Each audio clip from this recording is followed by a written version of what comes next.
ایک ٹیکٹکس کے حوالے سے سوال لے لیں، پھر آپ اپنی بات ثاقب صاحب کنٹینیو کیجئے گا۔ ٹیکٹکس کی آپ بات کر رہے تھے، حکمت عملی کی بات کر رہے تھے، جو یقینی طور پر بہت اہم ہوتی ہے۔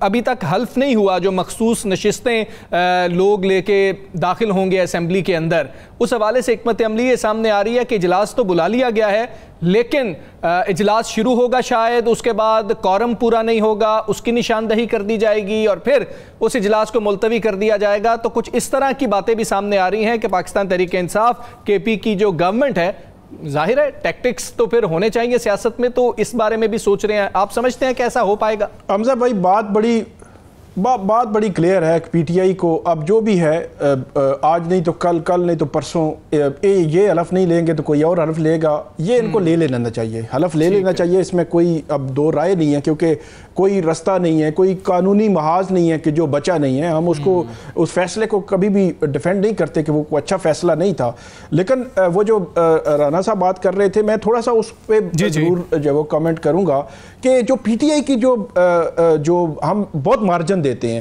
پی ٹی آئی کے سارے وکیل ہیں، پچھلے 3 سال سے وہ وکیل ہیں، 8 فروری سے وہ وکیل جو ہے وہ کونسلر بھی نہیں بن سکتے تھے، وہ ایم این اے بنے ہوئے ہیں، وہ سینیٹر بھی ہیں، وہ اپوزیشن کوئی لیڈر ہے کوئی، تو وہ ان میں سے زیادہ تر جو وکیلوں کی میں بات کر رہا ہوں، تو وہ انجوائے کر رہے ہیں اس کو۔ اسی طرح اگر خیبر پختونخوا کی بات کریں تو ووٹ تو ایک عمران خان کے نام پہ ملا، وہ انجوائے کر رہے ہیں اس کو۔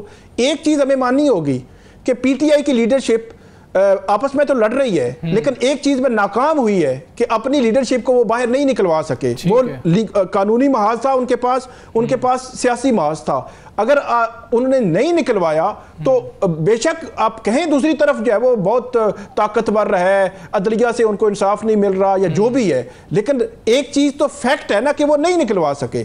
پھر جو مخصوص نشستوں والا معاملہ ہے، ہم مارجن دیتے ہیں کہ مخصوص نشستیں مال غنیمت بنا دی گئیں، پی ٹی آئی کی تھیں، مینڈیٹ ان کا تھا، سارا کچھ کرتے ہیں۔ اس میں قانونی غلطیاں کس نے کی؟ کس نے بتانا تھا کہ بھائی آپ جو ہے وہ سنی اتحاد کونسل میں جائیں نہ جائیں اور فلاں دوسری پارٹی میں جائیں کہ جو پہلے ہی پارلیمانی پارٹی ہو؟ کس نے بتانا تھا؟ ان وکیلوں نے بتانا تھا جو پی ٹی آئی کو ہیڈ کر رہے ہیں۔ تو ان کی یہ بھی غلطی ہے، اور یہ وہ سٹیپ بائی سٹیپ غلطیاں ہیں جو یہ کرتے جا رہے ہیں۔ تو میں اس لیے کہہ رہا ہوں کہ یہ اپنی لڑائیوں میں پڑیں گے۔ اور عمران خان صاحب کی بات پچھلے 2 ہفتوں کی بات کریں تو 2 ہفتوں کے جو ذرائع بتاتے ہیں، وہاں جو ملاقاتیں ہوئی ہیں، وہ باہر آ کہتے ہیں کہ میں 2 سال سے جیل میں پڑا ہوا ہوں، میری لیڈرشپ لاہور کوٹ لکھپت جیل میں پڑی ہوئی ہے، اور آپ آپس میں لڑ رہے ہیں۔ بالکل ٹھیک ہے، آپس میں لڑ رہے ہیں، اور بارہا عمران خان بھی یہ بات کر چکے ہیں کہ آپ لوگ آپسی لڑائیاں نہ لڑیں، اور جس تحریک کے حوالے سے آپ کو ٹاسک دیا گیا ہے وہ ٹاسک پورا کریں۔ آگے بڑھیں تو یہ یوسف رضا گیلانی صاحب کا جو معاملہ ہے، 26 مقدمات تھے اور 14 سال بعد یہ کیسز ختم ہو گئے ہیں، اب ان کو ان میں بری کر دیا گیا ہے۔ سوالات یہ اٹھتے ہیں کہ اتنے سال بعد کیسز ختم ہو گئے، دوسرا یہ کہ اگر اتنے سال لگ گئے ایک سابق وزیر اعظم کو، تو ایک عام آدمی کو انصاف کیسے ملتا ہوگا؟ یہ حمزہ بہت ایک غیر معمولی دلچسپ سٹوری ہے، اور میرا خیال میں اسی طرح ہی ہمارا جو سسٹم ہے، کل جو ہے وہ جو ورلڈ جسٹس ڈے تھا، اور ہم جو 130 نمبر پہ ہماری عدلیہ ہے یا ہمارا جو سسٹم ہے، اسی وجہ سے ہی ہے۔ یہ کیس جو ہے وہ روٹین میں خبر تو آ گئی کہ یوسف رضا گیلانی صاحب بری ہو گئے، لیکن میں آپ کو بالکل مختصراً بتاتا ہوں۔ 2009 میں انکوائری انیشیٹ ہوتی ہے ایف آئی اے، 2013 میں ایف آئی اے جو ہے وہ ان کے خلاف کارروائی شروع کرتی ہے، یوسف رضا گیلانی صاحب کے خلاف مقدمے درج ہوتے ہیں، اور 26 مقدمات بنتے ہیں 2015 میں، 26 اور 2018 میں ان پر فرد جرم عائد ہوتی ہے۔ الزام یہ ہے کہ کوئی 7 ارب روپے کا کوئی سکینڈل ہے، یہ trade development authority of Pakistan, اس میں 50 لاکھ روپے فرنٹ مین کے ذریعے یوسف رضا گیلانی صاحب نے لیے۔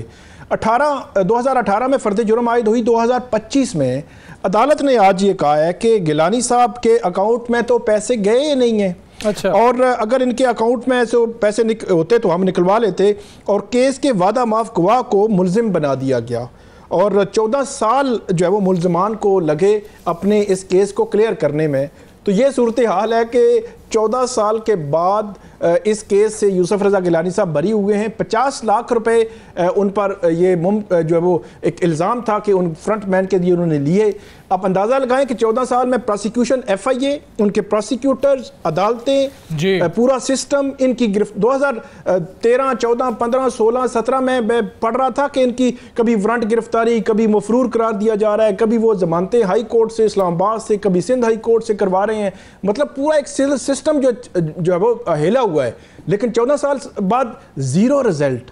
حیران کن ہے کہ ہمارا جو سسٹم ہے, پورا نظام انصاف ہے, اس کا کتنا خرچ ہوا ہوگا اس میں. اسی میں اگر آپ دیکھ لیں نواز شریف صاحب کے کیسز ہیں, 5 سال وہ چلتے رہے معاملات.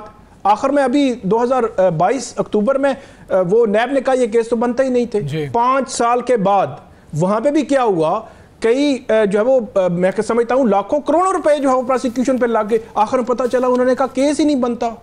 تو اسی طرح آصف علی زرداری صاحب کے خلاف, مطلب کہنے کا مقصد یہ ہے کہ 130 نمبر پہ جو ہمارا عدلیہ ہے, یہ عدلیہ جو ہے وہ 130 نمبر سے اوپر تب آئے گی جب ہمارا سسٹم ٹھیک ہوگا.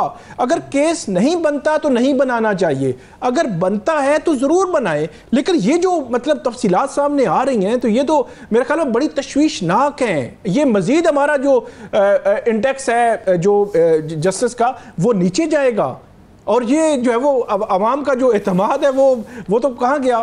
عوام کا اعتماد برقرار رکھنے کے لیے کم سے کم آپ کو نظام بہتر جو ہے وہ کرنا ہوگا. بالکل ایسی ہے ثاقب صاحب. انہوں نے یہ بھی کہا کہ جنہوں نے میرے خلاف کیسز بنائے تھے آج انہی کا اتحادی ہوں. ایک تو معاملہ یہ ہے. دوسرا معاملہ, اس پہ بھی کامنٹ کیجئے گا, دوسرا معاملہ یہ ہے کہ بغیر اجازت کے اب اگر احتجاج کیا جائے گا تو اس کے لیے جو ہے سخت ترین قانون پر عمل درآمد کیا جائے گا. پہلا نشانہ تو کیا آپ سمجھتے ہیں کہ PTI بن سکتی ہے, لیکن فیوچر میں یہ ساری پارٹیاں اس کا نشانہ بن سکتی ہیں؟ یہ کیا ہے انہوں نے ایک سٹیٹمنٹ یہ بھی دیا تھا کہ میں جو ہے وہ 5 سال جیل کاٹ کے آ رہا ہوں. یہ پرانی بات ہے, یہ جیل کاٹ کے آئے تھے 5 سال جنہوں نے جیل کاٹی تھی. انہوں نے کہا کسی سے سیاسی انتقام نہیں لینا چاہیے, اور میرے دور میں ایک بھی سیاسی قیدی نہیں ہے. لیکن آج ہم دیکھتے ہیں کہ سیاسی قیدی تو ہیں, کچھ سیاسی قیدی موجود ہیں. بہرحال آگے بڑھتے ہیں. جو اسلام آباد میں جو بلا اجازت, بغیر اجازت کے جو اجتماعات ہوتے ہیں, جو ریلیز ہوتی ہیں, پروٹیسٹ ہوتے ہیں, اس پر ایک لا بنایا تھا سپٹمبر 2024 میں اس حکومت نے. اور اس لا میں ایک, میں یہ سمجھتا ہوں, ذاتی میری رائے ہے, کنٹروورشل ایک چیز آئی. اس میں یہ کہا گیا کہ 3 سال یا 10 سال سزا ہو سکتی ہے اگر آپ بغیر اجازت کے جو ہے وہ احتجاج کریں گے. میرا سوال یہ ہے کہ یہاں ہم نے دیکھا کہ انہوں نے کہا کہ 7 دن پہلے آپ نے اپلیکیشن دینی ہے ڈپٹی کمشنر کو, اس کے خلاف اپیل چیف کمشنر کے پاس, اور اس کے بعد سیکرٹری داخلہ جو وہ اس کے خلاف آپ نظر ثانی جو ہے وہ دائر کر سکتے ہیں. میرا سوال یہ ہے کہ یہاں پر ہم نے دیکھا کہ جس کی حکومت ہوتی ہے وہ اپنے مخالفین کو اجازت ہی نہیں دیتے. PTI کئی دفعہ یہ گئے اسلام آباد کی انتظامیہ کے پاس, ایک دفعہ, دوسری دفعہ, تیسری دفعہ چکر وہ لگاتے رہے, انہوں نے اجازت نہیں دی. تو اگر ہر حکومت, آج مسلم لیگ نون کی حکومت ہے, PTI کو اجازت نہیں دے رہی, اور انہوں نے بغیر اجازت جلسہ کیا ہے, تو ان کے خلاف ایک کیس ٹرائل ہو گیا, 23 جولائی کو فیصلہ آ رہا ہے. اس پہ ہم ضرور اس دن بات کریں گے کہ اگر ان کو سزا ہو جاتی ہے کہ آپ نے صرف جو ہے وہ احتجاج, پروٹیسٹ, یہ آئین نے ہمیں رائٹ دیا ہے کہ امن احتجاج جو ہے وہ کر سکتے ہیں شہری. تو اگر آج مسلم لیگ نون PTI کو اجازت نہیں دے رہی اور وہ اس کو بغیر اجازت کے کرنا پڑ رہا ہے مجبوراً, تو کل اگر PTI کی حکومت آ گئی تو وہ مسلم لیگ نون کو اجازت نہیں دے گی اور ان کو بھی کرنا پڑے گا, پھر یہی قانون ان کے خلاف استعمال ہوگا. اس لیے سیاسی جماعتوں کو کم سے کم آئین میں دیے گئے جو رائٹس ہیں ان کو پروٹیکشن دینی چاہیے. بالکل ایسی آئین میں دیے گئے جو رائٹس ہیں ان کو پروٹیکشن دینی چاہیے, نہ کہ ایسا کرنا چاہیے کہ جب آپ کی حکومت ہو تو آپ اپنی اپوزیشن کے خلاف اس طرح کے اقدامات کریں, کل کو آپ کے خلاف بھی یہی چیزیں, یہی قوانین جو ہیں وہ استعمال ہو سکتے ہیں.